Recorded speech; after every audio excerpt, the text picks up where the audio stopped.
Yo, What's up, my bro? guy, what's up, man? I'm glad you decided to do it, bro. You need to be doing this shit every day, homie. I know, man. I know. I'm getting there. I'm getting there. Carol's The cool killing thing it. about this, bro, is everybody's down to do this, man. Like, you could have no followers, a million followers. If you ask somebody to jump on and just chat real estate or anything, we're gonna do it, bro. Because we'd like to see you guys doing content, hustling, making podcasts, and doing what you do. So I'll jump on with anybody, bro. I mean, I jumped on with this kid that I just added to the video challenge group. His name is John. I told him, you know what? I did a podcast with you. Come into the group and you can ask people. That way he can get more people for the podcast. But I think I was like his 5th episode and the dude has like 50 followers. But I said, hey, I'll do it. We don't care, bro. Like if you ask, because that's different than just saying, hey, bro, let me ask you 20 questions. You know what I mean? You're producing. So when you produce, most people I think are going to tell you yes. So I would just ask everybody, bro. Everybody you want to collab with, everybody you follow. If you want to do a video with them, bro, just ask them. We'll do it. 100%. Sure, for sure, bro. Yeah, man. Dude, it's an honor, bro, really. I mean, you don't need an introduction, my man.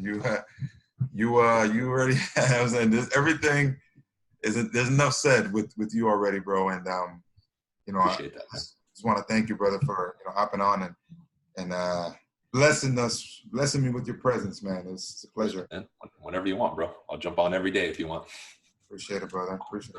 Yeah, man. I mean, I've been following you, looking at you for a minute, and for me, I think it was my turning point came when I finally joined Modern Success, which is our mastermind group. Yeah. And for me, it's been nothing but blessings ever since I joined. So this is something that I had to do it. This is my first video challenge, and I had to do it, man. So yeah. So yeah, man. I mean, for me, first thing I wanted to ask you was pertaining to since we're talking about real estate and stuff like that. I wanted to ask you. You're in California. I'm in Houston. How is it like right now over there? Like, what's the status? Things like that. It's a good question, bro. And there's many ways we can look at it. According to the media, real estate's going to crash, right? If you listen to what they say. When I look at our market, inventory is super low. I think we have in most markets in Southern California, we have barely 2 months of inventory, which is nothing. Interest rates are still low. So what I'm seeing is this. I'm seeing a portion of people and the consumer and agents just freaking out and not doing anything. And then we still have the people that are still going to buy and still going to sell. And then you got agents like us who are just bringing the straight up information, giving people an update, and we're transacting with them. So I just think more than anything, it's kind of forced the people who maybe we were following up with or the consumer who was on the fence to say yes or no. Interest rates are still low. We're helping buyers, lock in really good loans that they're paying, 3% on, 3.15, 3.25. Sellers are still getting top dollar. I mean, our most recent listing, we got, I think, 8 offers in a week. So, I mean, either way you look at it, I mean, it's still good. I think you can find an opportunity for people too that still want to transact. So I think it's still so early on that the dust hasn't settled yet. And we're just having a portion of people that say, hey, I still want to buy and sell. I don't care about the coronavirus. And then you have some people that they think the world's going to end. So they're not going to do anything. Yeah. Gotcha. Yeah, for sure, man. A lot of people are, just kind of waiting. I just spoke to a seller right now, and they took the property off the market, and their excuse was, same as everyone. They want to wait because of the virus, and they don't know what's going to happen. But here in Houston, I mean, just like over there, I mean, I'm pretty sure it's hotter over there, but over here, it's the same thing. I mean, people have been buying and selling like crazy. So, I mean, to be honest with you, I don't really see anything going on when it comes to the buying and selling part. So do you think that, when are you guys supposed to be open anyway over there? So this is the way I see it, bro. Different places are going to have different rules. I know we were not essential for a couple of weeks. We couldn't do anything. Now we're essential again, but they're still limiting some things. What I think it boils down to is the conversations we have with people. So when a seller tells me I want to wait, my return question is, okay, what exactly are you waiting for? I know you want to wait as a strategy, What's the thought process behind that? Just so I can guide you and tell you exactly how long to wait or what your next move is, right? Because then I can say, how up to date are you on the real estate market? And most of them say, well, I'm getting my information from the media, from CNN or whatever. I'll say, look, you want to make a decision based on what's happening in the market and what may happen in the market, right? Cool. So let's do this. Why do you want to wait? And they'll tell you, well, the coronavirus, this and that.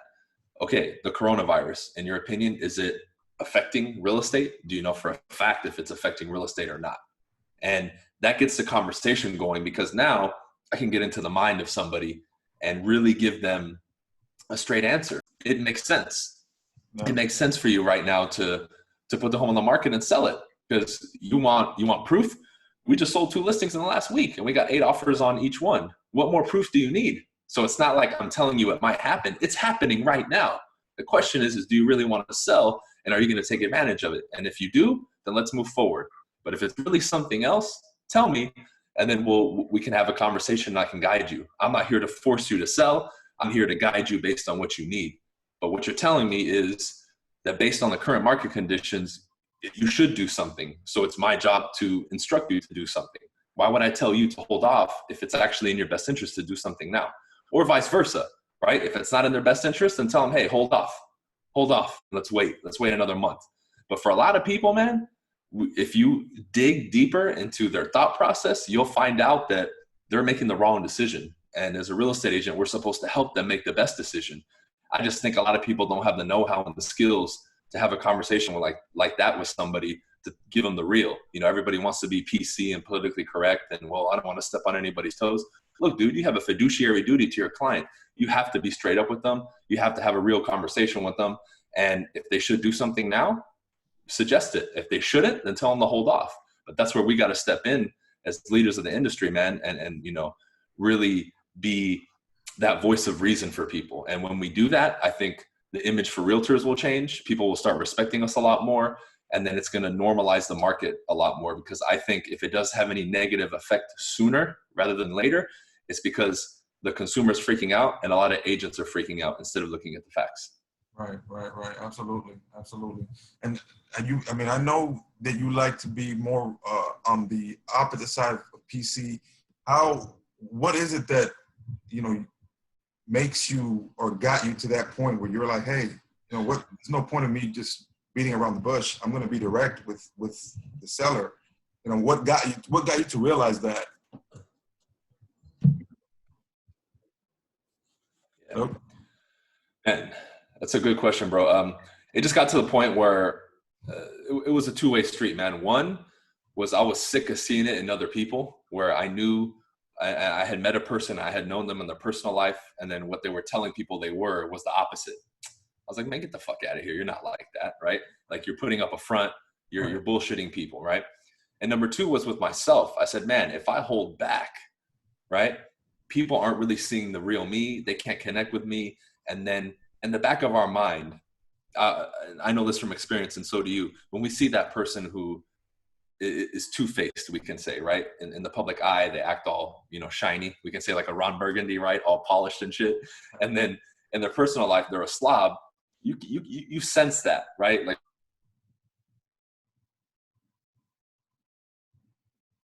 a different person. There's just something about that. To me, you'll never be able to beat the person who's authentic, because this is a people business, and we connect with that person. So just like I'm going to get the person who doesn't like me, it's like, that BC guy, he's full of shit, on the opposite end of the spectrum, because I got that such a strong negative response in somebody. I know that opposite strong positive response is available, and I can get that from people. So for every one that I lose, I know I'm getting 10 good people who really vibe with me and like me, right? And everybody has the opportunity to do that. But in the end, it serves me better because I can run my business more relaxed and more freely. But I think it helps the consumer too, because then they can look at you and make a clear decision whether to work with you or not. So in the end, bro, I just think it's a win-win for everybody, because I'm not for everybody and neither are you. And that's totally fine. Yeah. But if everybody was like this, then it would be very easy for people to pick who they want.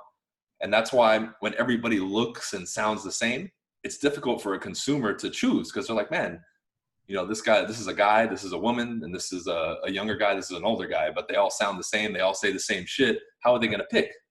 So that's how I started looking at it, not only from strategy standpoint, but I think it just facilitates everything in the market and doing deals. And I mean, look at it this way, bro, then I'll pass it back to you. How many people maybe that you've worked with or that you know, they think that buying and selling a home is going to be super stressful and it's going to be crazy. Right. So part of the reason that that happens is because the human element, that like professional to consumer relationship, is kind of PC. But if I can come in and somebody feels super relaxed and comfortable with me, would that not make the transaction easier in their mind? You know what I mean? So the way I looked at it, bro, it makes more sense to do this than it doesn't. And I think the only reason people wouldn't do this is because they're afraid of losing deals. And my response to that is, you never had the deal anyway, man. So who cares? Right. Absolutely, man. Absolutely. I mean, I couldn't put it better in any better way.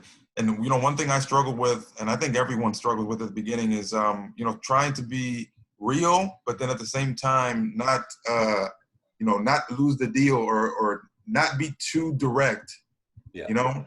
And I think, you know, you pride yourself in being different. And I think that that's what sets you apart from, you know, any realtor, you know, that I've met, to be honest with you. And I know you mentioned, you know, being direct with them. What is it that you think And separates you? to add to that, bro, Yeah, go what ahead. you're saying.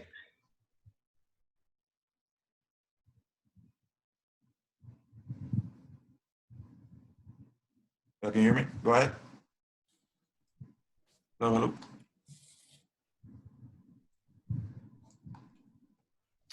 You broke up there at the end. What was it? You said mentioning them being direct or being direct with them? Right. Yeah. I was just gonna say that you pride yourself in being direct. And I think that's one of the things that you know, excel at, obviously. And I was gonna let you elaborate on that one because I know that you had you were gonna add to that as well.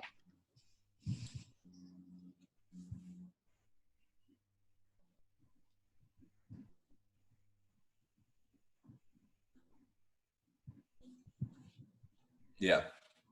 Okay. Well, there's a lot that can be said about that, man. I don't want people listening to confuse being real with, when you're real, you're just direct. When Daniel's referring to being direct, he's referring to a specific situation and context in communication. Here's an example. Let's say I'm talking to somebody. There's going to be the people who are like me and probably more like Daniel that we just want to know, bro, like move, let's go, let's move. He's from New York. All the clients I've had from New York are just very straight shooters. Tell me what it is. Let's go. I, in that case, will be very direct because that's what that person likes. You have to be a chameleon and be very skilled in this game of communication and sales. So with that person, I'm going to be direct. Now, on the opposite end of the spectrum, if I have maybe an elderly client who likes to take things slow, you know, she's not loud, she wants to feel very good throughout the whole transaction and take her time, then I can totally slow it down and take my time with her and be super delicate, hold her hand, and go very, very slowly. Even in the way that I speak, I can make everything, you know, soft and not so blunt in her face. So that's context, depending on who you're talking to in the scenario. And then you can say your variety of skill. You have to be versatile in sales and communication, obviously. Now, with both examples, I can still be real and genuine with them. Just because I'm slowing it down for this client doesn't mean I'm being fake. I'm not going to compromise myself. And I think it's about developing those skills and not losing yourself in that process, if that makes sense. I think too many people will learn skills and they think they need to be this robot, like, oh, well, you know, but no, I'm still me. I'm just me in different shapes and forms. And it really boils down to that time that you spend studying these subjects because, you know, Daniel's in Modern Success and that's all we focus on is communication, you know, being more authentic and really getting to the point where you're confident and certain in yourself and your skills to be able to deliver that message to somebody. Because some of these conversations we have in real estate and that we're going to have with the consumer, they're not easy. You know, it's not easy to tell somebody who thinks their home is worth $1 million and show them the reality that it's worth 800. They don't want to hear that. But hey, that's our duty as an agent. However, I have to be able to deliver that message with skill. So not only do they get it, but they're comfortable moving forward and not just thinking that I'm saying that to underprice their home or to rob them. You know what I mean? So that's where the skill comes in. And overall, I just think it's something that people don't look at. They just want the script. They just think we're supposed to do this and do that, but they don't really take that studious approach to this, because this is a very strategic game. Anybody can learn this, but it takes time. Just like with the video, like you brought up the video challenge. Getting good at this stuff takes time, man. Learning to be more real with the people around you takes time. Because on top of that, we have all of the beliefs and philosophies that we were given growing up. And if any of that conflicts with this message, it's going to be even harder, because you got to go back, 20, 30, 40 years to start stripping away all that stuff to then catch up to today and be, more of a blank canvas to start this stuff. So that's why, I love what we do in our group, because this is what we focus on. And it's a constant journey that we are embarking on. But in the end, we benefit and the customer benefits, because ask any customer, do you want a straight shooter, or do you want someone who's going to, be fluff and be around the bush? Everyone's going to say, I want a straight shooter. I want a cool straight shooter. I don't want an asshole, but I want somebody who's going to be honest with me and just tell me how it is. Now, how we go about telling that in a way that inspires the consumer to believe you, trust you, and want to work with you, that's where the skill comes in. Absolutely. Absolutely. And I want to add, by the way, which I forgot to mention, BC, Brian Casella, millionaire real estate agent from California, one of the top realtors in Cali right now. And not only that, but a social media icon and my mentor. This guy is the real deal. I just want to add that, because, I didn't introduce him properly, but what he's saying is, it's like gold, man. This guy is the real deal. And I wanted to ask you also, what are you doing different now with the quarantine, being that everyone is indoors and things of that nature? Is there anything different that you're doing? Yeah, there's a couple of things, man. One is I think this is a good opportunity for, you and everybody in any business right now that sells a service or a product to position yourself as that go-to expert, right? Right now, anybody who might be in your database or anybody who might follow you or find you, they don't know, your level in real estate, we can say, of expertise. So now more than ever, especially with what we're doing on video, you have an opportunity to position yourself with that group, whether it's your database or even new people, to be that, hey, I'm that pillar. When it comes to real estate, you come to me for Texas, for Houston, because I'm the guy. I have all the updates. I know everything. And whenever you have a question or need something, you come to me. That's what I'm doing here in Southern California. So we normally do, as an example, 4 emails a month, 1 a week to our database. We're doing 6 a month now. And those 2 extra ones are market updates and real estate information updates, loans, stuff that the California Association of Realtors is doing, market updates, anything that I see, any predictions that I might have, I'm giving it. And that's the key that I want to add is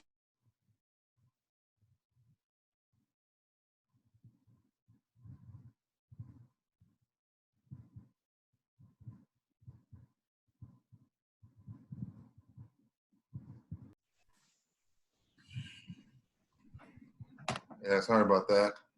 My Wi-Fi sucks, bro. cool. All good, man. Yeah, I get it. They were doing construction in my neighborhood, and my internet sometimes is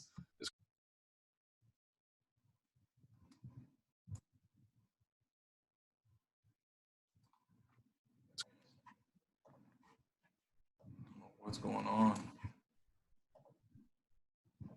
Okay. Yeah, there we go. Not sure what the hell's going on. Well, yeah, man. Yeah, sorry about that, bro. Dude, I think that, again, it's an honor to be, in the group. You guys don't know Modern Success. If you don't know, you need to know, man. This is good. the place to be. Hey, you hear me? Hello? Yeah. We good now? Yeah, you hear me? Yep. Loud and clear. All right, perfect. Cool. Yeah, man. So, yeah, like I was saying, video too, you got to really utilize video. Third one is, as an agent, you have to look, there's always going to be leads somewhere. You just have to find them. So one thing that I started telling people is absentee owners are big right now. They may want to do a 1031 exchange into something else and, use their equity to get more rental property. Because if the market does go bad or there's an issue with the economy, people are going to want cash flow coming in because they can count on that cash flow. Another one is I told people to look, because this is public information, you can find to see up until, like in California, I think it was April 1st or April 15th, they made it a stop on evictions, and you can't evict until, I think you can't file any evictions for like 2 months.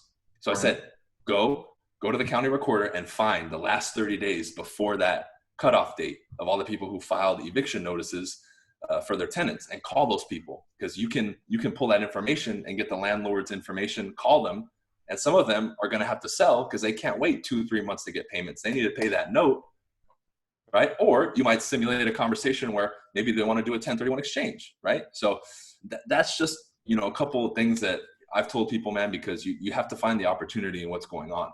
I made a post on Facebook where I said, what you see as pain, some people see as pleasure. You know, what you see as a loss, some people see as an opportunity. But we just got to keep our head on straight, because we can't do anything about this coronavirus as a real estate agent. Right. I can't force anything. I don't govern the law. I don't call the shots.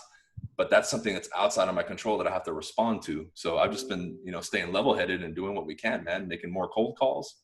We're bumping up our contact percentage about 15-20%. You know, we're still doing a lot with our sphere of influence. We're still doing a lot of video. You know, we're going after these absentee owners. We're going after for rent by owners to see if they might be interested in selling. You just got to talk to more people, man. You know, you don't have to change up the strategy too much, but you do have to make some adjustments for sure. Sure. You know, and for those agents out there that don't know about you know, communication and mindset, is there something that you know, you can kind of leave them with to kind of get them to put get their actions right, or their mind right, anything like that? Oh man, there's so much. You know, I I know would it's say this. super general question. Yeah. This is what I would say. You know, you line up two guys, right? Let's say two new realtors, right? We line them up side by side. Let's say everything is equal, right? Their experience, you know, all the other outside factors are the same, except one, we can say, comes in and is working on all the time his mindset, and the other one thinks that's all bullshit and it's a waste of time. Okay. And I'm going to follow those two on the journey for like 2 years.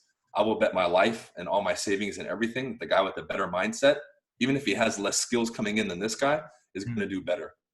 He's going to make more moves. He's going to be more consistent. He's going to get shit done. You know why? Because both of them are going to go through adversity and obstacles. And the guy who doesn't work on his mindset is going to destroy him, versus this guy, he's going to keep going.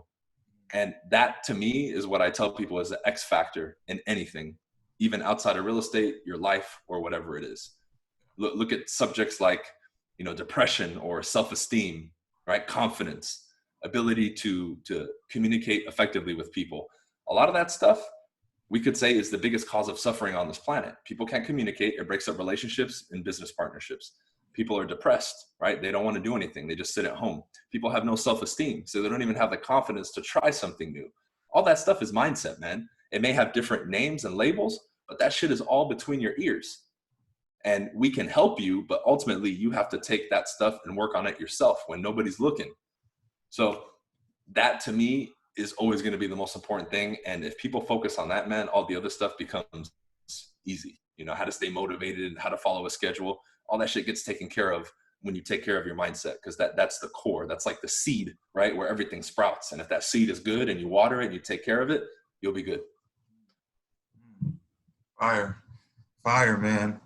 I mean, if you guys, any agents out there that don't know about Modern Success, about BC Brian Casella, I mean, honestly, you guys are not masters or artists in your craft if you have not reached out or learned from Brian Casella. I mean, I encourage every agent out there, doesn't matter where you are, what state you're in, to reach out, to get on his YouTube channel and start learning immediately.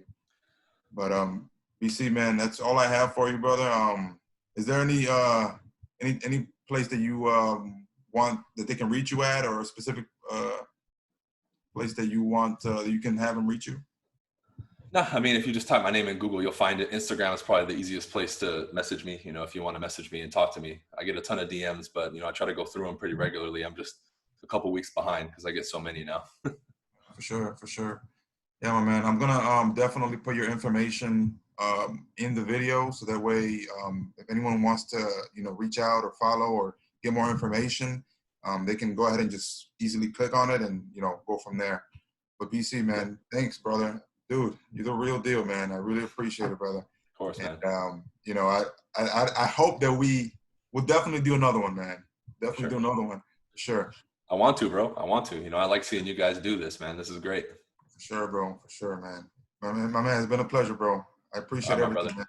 Yeah, we'll hop on another one, and I'll reach out to you, and I'll send you the video and everything. I'll put his information, again, in the bottom of the videos for anyone to reach out so that they can get more information. Cool. Sounds good, bro. See ya. All right, brother. Talk to you soon, man. Later.